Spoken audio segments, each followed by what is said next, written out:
In this video, we're going to create our very first Android application. So if you haven't already started, start your Android Studio application. Now if you're on a Mac, you can go into the Applications folder and double-click Android Studio. If you're on a Windows machine, you can go to the Start menu and type Android, then click the Android Studio icon when it appears.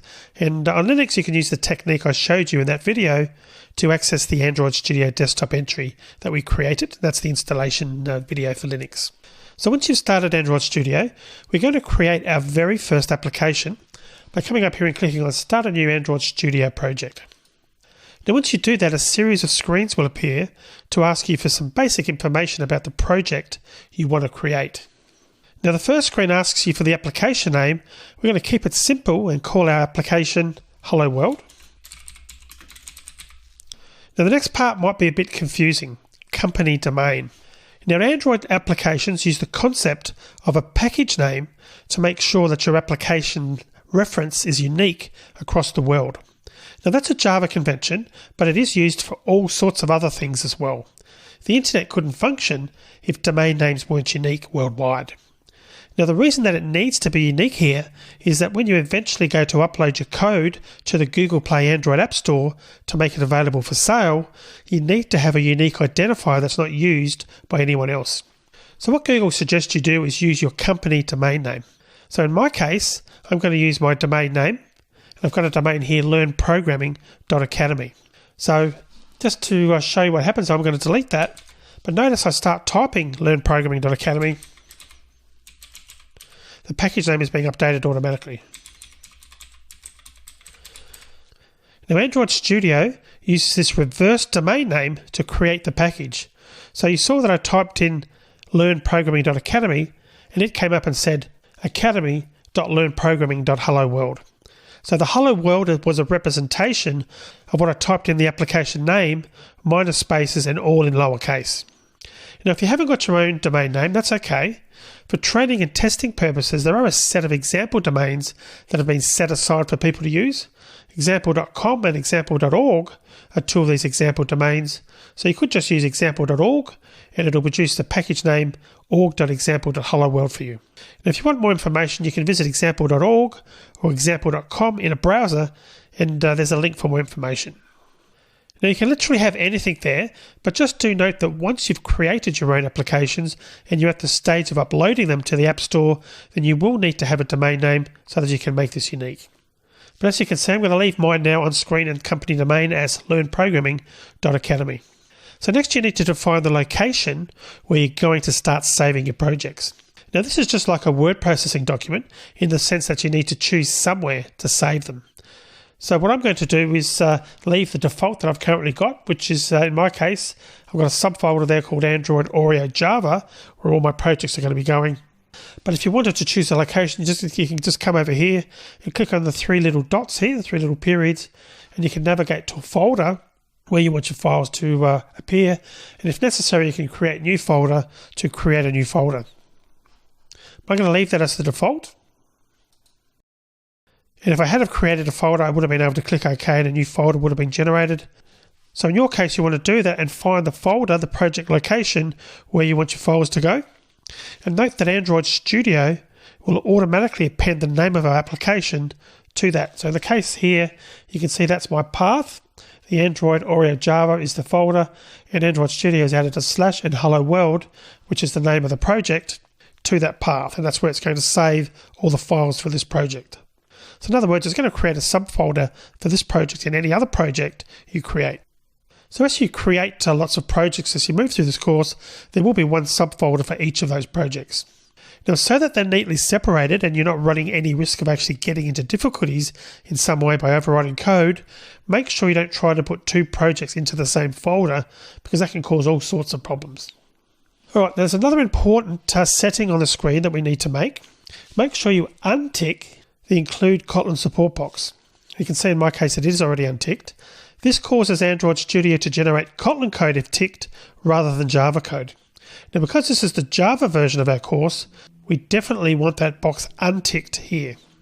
Now by the way, it is possible to mix Kotlin and Java in the same project, but for our purposes we want Java to be the default, so make sure that that box is unticked before clicking next. Now this next screen that pops up may well be a bit intimidating, certainly the first time you see it.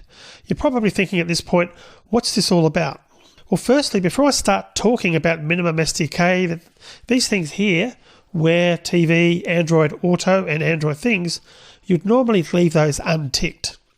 So Wear is Android functionality to run Android applications on things like watches and so forth, in other words, wearable devices. TV is for Android TV so that you can create applications that work with Android TV, the TVs that are running the Android TV operating system.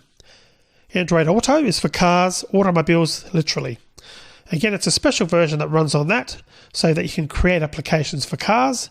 And last but by no means least, Android Things allows you to run Internet of Things devices, IoT devices. Now, we aren't going to be targeting any of those in this course because to actually do them justice, you'd actually need to create a course in their own right for each of them.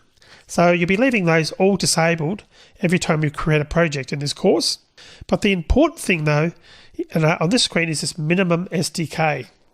It says up there, select the form factors and minimum SDK. So what's that all about? Well, SDK firstly stands for Software Development Kit, which is the version of the Android software of the Android operating system, the minimum version that your application is going to run on.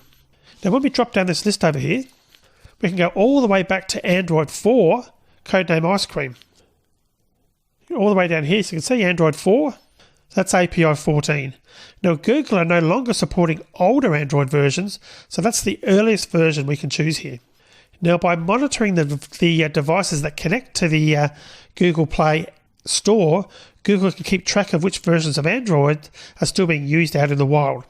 So they've worked out that there aren't really many devices, if any, still running versions of Android prior to API 14. Now that's great if you want to fully support everything, but by adding support for all versions of the Android operating system going right back to version 4, we are limited to some of the functionality that we can use. Because as new versions of the Android operating system have come out, Google have updated it and improved it and frankly added a lot of features. So consequently, it's not recommended to go back and say that you're going to support that minimum version. So it ends up being a bit of a trade-off between the percentage of people who can access an older version and the functionality that you want to have in your applications. So as a general rule, I'd suggest that you set your minimum version to target Android 4.2 Jelly Bean, and that's this one here, API 17. Now when you select each version, the display updates to show the percentage of devices that your app will work with. You can see here that API 17 and higher will include 96% of the devices that are active in the Google Play Store. Now that number will increase as older versions are updated or replaced, but at the time I'm recording this, 96% of all Android devices active today are using Android Studio 4.2, codename Jelly Bean, or later. So there's a reason I suggested API 17, and that's because support for right-to-left languages was included in that version. Now you could well target an earlier API, and if you've say you've got an API 16 phone that you want to use, for example, then you could choose API 16 instead. But I'm comfortable saying that you should choose API 17. But I'll also be showing you how to change that if you change your mind and decide to support an earlier version. And we'll see how to do that in a later video. But by choosing API 17 here, anyone who's running an Android version going back to Android API 17 or higher will be able to run the application that you create, which is 96% of users who are currently connecting to the Google Play Android App Store at some point. Now, if they're running an older version, they won't be able to download and run your application. Incidentally, this ability to set a minimum SDK is why you didn't have to install all those older Android versions when we were configuring Android in the SDK Manager earlier in the course. And I'll talk a bit more about compatibility later, but you can see that the older SDK levels are available even though you didn't install all the previous versions. So I'm going to click on Next, and we get to the template screen that I discussed in the previous video. Now these are the various types of projects that you create by default with Android Studio, and as I've mentioned, it'll automatically add code and layouts for you depending on which one you choose. Now once again, if the exact template isn't available because Google have perhaps changed things by the time you're watching this video, don't worry. I'm going to use empty activity here, which is selected by default. So just choose if there is a different choice for you, the one that's closest in appearance, if empty activity isn't available or the name has changed. Once we've done that, we're going to click on Next. So finally, just before Android Studio creates the project and generates the code for us, it's asking us for the name of the activity and the layout. Now, I'm going to be talking about activities and layouts a bit later. For now, we can just accept the default names that Android Studio is suggesting. Now, we've already seen how both of these names are used in the previous video. The suggested names are fine and quite descriptive, so we're going to stick with them for now. Now, there's also a couple of checkboxes here, and normally you'd leave both of them checked. Now, the first one, generate layout file, that causes Android Studio to create a default layout file for the project, the activity_main layout. Now, most apps would need at least one layout or they wouldn't be able to display anything, so you may as well get Android Studio to create this file for you. But if you're creating an app that will run as a service and had no user interface, then you could untick that box if you wanted to. Now, it's also a good idea to keep the backwards compatibility checkbox ticked, because if you untick it, your app will only run on the latest version of Android. Now, that's not strictly true. You can change the specific version, but you will be targeting a single version of Android, and the app won't work on early versions. Now, don't worry, we are going to be talking in detail about app compat later. For now, though, just make sure to leave that box also ticked and click on Finish. Now, Android Studio will then take that information that we've entered there, and it's now creating a base Android project. Now, the very first time you do this, it can take quite a while to start while Android Studio builds everything and it maybe has to download some code from the internet as well and check everything, and that can take some time initially. You will see a progress dialog to start with, and then Android Studio appears. In my case on screen, you can see that the project has been completed and set up. So basically, just keep an eye on the status line at the bottom of the screen. Eventually, you'll end up with a project finished with a message in the bottom left-hand corner, Gradle build finished in, and how long it took to actually build the project. Now, that time's only for the final build step, so it might be shorter than you actually had to wait. The next time you open the project, though, it should be a lot quicker, though. And just as a general bit of advice, don't try to do too much until it's finished building the project. Expanding the directories in the project pane is okay, but editing code or changing layouts isn't a good idea until you see that build finished message. Alright, so you can see in my case it's finished now, and now you may have got some things that have come up on the screen. Firstly, sometimes you'll see a message that Gradle files have changed. If you do see a screen like this, just click on the Sync Now button at the top right hand corner of the screen. That should clear the message and Gradle will build the project again. Now, if you're wondering what Gradle is, it's an open source build automation system. So its purpose is to together all the bits of the project to create the application file that can be installed on an Android device. And if you use external libraries such as the YouTube API that we'll be using in a later video in this course, then you tell Gradle about them and it sorts everything out for you. You don't need to know more than that at this stage though, because Android Studio runs Gradle for you when you come to run the app. The other thing that may pop up, which hasn't for me because I've disabled it, is tip of the day. So you might see this little screen popping up. Now that shows interesting things or interesting features in Android Studio that can make you more productive. But until you've used Android Studio a bit, it probably won't make a lot of sense.